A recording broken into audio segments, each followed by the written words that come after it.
ladies and gentlemen, boys and girls, welcome to yet another edition. I think this is episode number 4 of Lockdown Conversations. We're in lockdown, not fully here in Guyana yet, but other people are in lockdown. And I've got a fellow lockdownie who is gonna share with me, as she's none other than Miss Whitney. How you doing, girlfriend? I'm doing great. How are you? I'm all right. We're trying to make it good out of an interesting situation.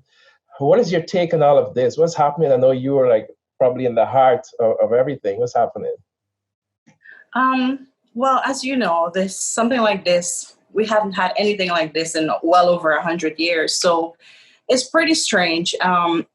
There's a lot of different things that people are doing now, being that we're in this pandemic state, and things I've never seen before. Actually, when I compare it to Guyana and here, even though we're in like the epicenter of this virus right now, I feel like Guyana, we've done more in terms of setting up pipes and having things where you can wash your hand or sanitize before entering a store.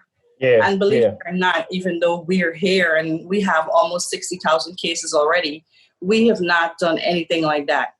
People have taken different steps. They're wearing face masks and they're sanitizing on their own.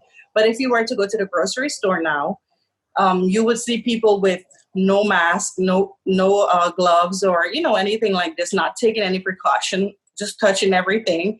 So that's where we're at. We have been on lockdown, so everywhere closes by 8 p.m. The grocery stores, they're open throughout the day. The only place I think that would be open after a certain time would be the gas station or convenience store. Right.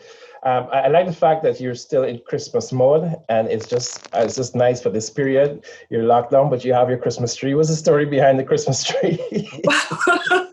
The truth is, we never took the Christmas tree down. In February, we wanted to do it. We wanted to do that, my sister and I. But after this whole crazy thing happened, we decided that, we're going to keep it up to lift our spirit. Mostly because I feel like this has had a great impact on us mentally. It's something that, like I said, we're not used to.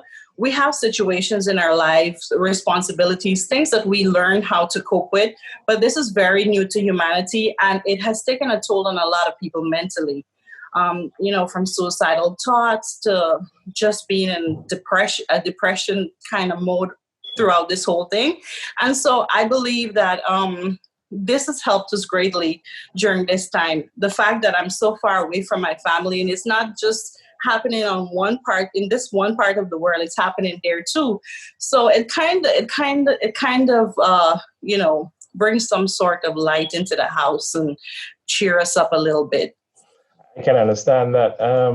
From a philosophical perspective, what is this period teaching you? What is it saying about life? What is your take on life now? I think I grew up in a Christian household, so it's not necessarily a bias, but more of my logical thinking. I feel like this is teaching us that we've drifted too far from humanity, and a lot of things we have to come back to as people. We've drifted away from simple things that we could do on our own, like, hygiene. We should wash our hands every time we come in the house. We should put our dirty clothes to the side.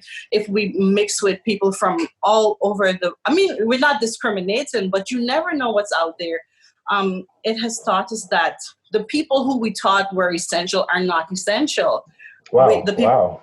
Yeah, the people working in the supermarket, you wouldn't dare being paid less than certain people in different positions. But these are the people that we need. They're essential to our community, because if they're not cashing our groceries or packing our groceries, who's gonna do this for us?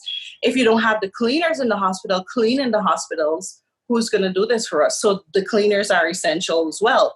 The titles that we consider low-class workers, they're actually the essential people in this whole thing.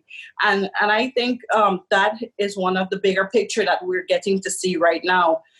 CEOs are not working. They're probably working from home. Doctors, nurses, we look down upon these people. We don't take them seriously. We go to the hospital and we say, oh, the doctor helped me. He did this. He gave me some pills. But at the end of the day, we do not understand how much of an impact they have on our lives or how essential they are to us being alive today.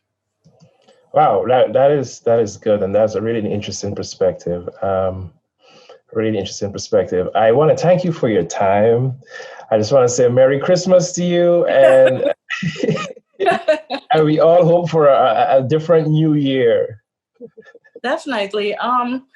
Before we wrap up, I just want to encourage people. I know I'm a bit long-winded. It's fine. I'm actually taking 4 classes right now. One of them being it was physical classes. The others were online. But I just want to encourage persons because I know this could take a toll on them in terms of their academics, in terms of, their life. And some people, like I had said earlier, they're having suicidal thoughts. I saw that a man, he actually jumped off a building in Italy owing to all this because his family died. This is definitely something that would make you depressed or put you in that kind of mode. But do not give up the fight. Just take things one day at a time. If you have to take a break from your classes, if you have to miss an assignment, I'm not encouraging you to quit school. I'm not encouraging you to put your work aside, but I'm saying if you need to take a break, take a break. It is necessary to your mental health. Do things that will cheer you up. We're at a stage in this world where none of us have experienced this before, and we're now learning to cope with it. It's very new to all of us, and we need each other. So we have social media platforms that can help us. People have been lightening the mood by sharing memes and doing different things, and maybe you can put your Christmas tree back up, put your decorations back up, something that will lighten the mood. So I just want to encourage people to keep the faith. We will get through this. This is not the end.